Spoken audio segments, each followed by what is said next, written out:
আমরা এই ভিডিওতে দেখব যে একটা ওয়েবসাইটে কি কি কাজ করা হয়েছে, কি কি server,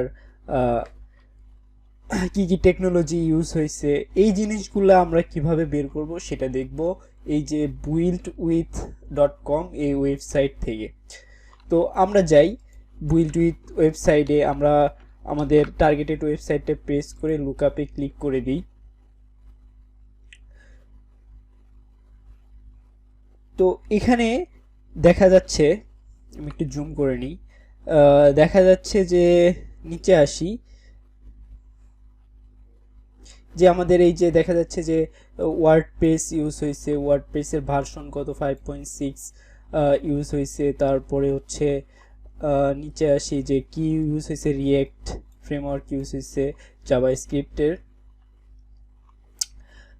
HTML5 history API use হয়েছে,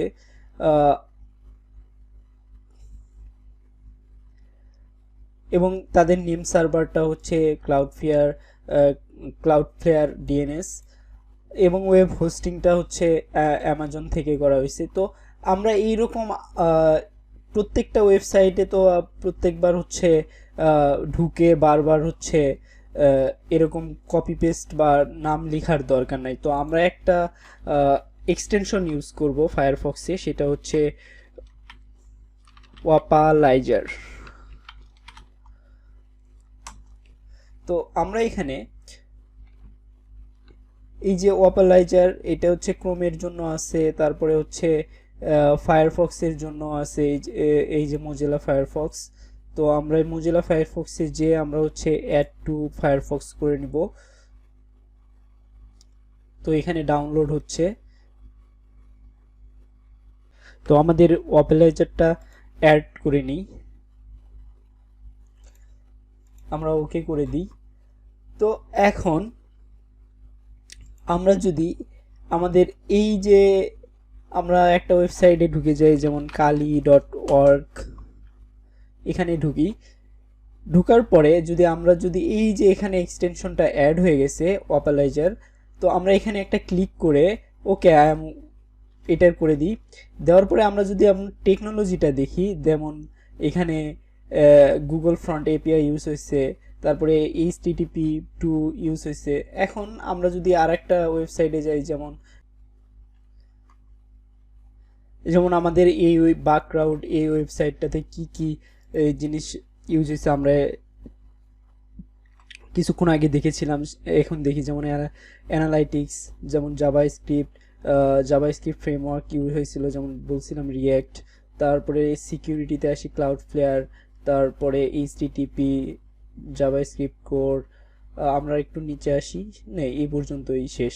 তো আমরা এভাবেও একটা ওয়েবসাইট থেকে ইনফরমেশনগুলো গ্যাদার করতে পারি। তো এখন আসি, আমরা হচ্ছে আমাদের সাবডোমেইন বা একটা ডোমেইনের আন্ডারে অনেকগুলো সাবডোমেইন থাকে। এই সাবডোমেইন যদি আমরা হচ্ছে কালেক্ট করতে চাই, সেক্ষেত্রে আমরা একটা ওয়েবসাইট ইউজ করব crt.sh। তো আমরা এখানে এসে আমাদের সার্চ করার নিয়ম হচ্ছে একটা পার্সেন্টেজ দিব, তারপরে ডট দিব, তারপরে আমাদের টার্গেটেড ওয়েবসাইটটা দিয়ে দিব, দেন হচ্ছে আমরা সার্চ করব।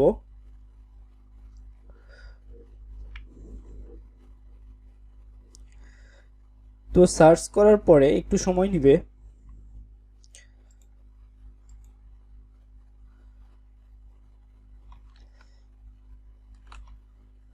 তো সার্চ করার পরে আমরা এখানে দেখতে পারতেছি যে এই যে কমন নেম ব্যাকগ্রাউন্ড, তারপরে ব্যাকগ্রাউন্ডের আন্ডারে কি কি হচ্ছে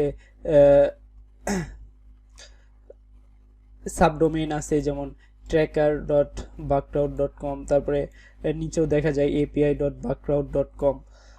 এই ধরনের বিভিন্ন আমরা হচ্ছে সাবডোমেইনগুলো আমরা করতে পারবো, এখান থেকে কালেক্ট করতে পারবো। আমরা আর একটা জিনিস দেখে আসি, যেমন এই যে ওয়েব্যাক মেশিন, যেমন আমরা হচ্ছে আরেকটা ওয়েবসাইট আছে web.archive.org, এখানে এসে যদি আমরা হচ্ছে ধরেন ইউটিউব লিখে সার্চ দিই, দেওয়ার পরে আমরা এখানে সার্চ দিলাম, দেওয়ার পরে আমরা হচ্ছে ইউটিউবের কোথায় কখন ইউটিউব কবে থেকে শুরু হয়েছে, 2005 সাল থেকে তো 2005 সাল থেকে এখন পর্যন্ত কি অবস্থায় আছে সব জিনিস কিন্তু আমরা দেখতে পারবো। তো আমরা দেখে আসি যে 2005 সালে আমাদের ইউটিউব কেমন ছিল। যেমন 2005 সালে এই যে 28শে এপ্রিল কয়টার দিকে এডিট করা হয়েছে, 1:47-এ এডিট করা হয়েছে।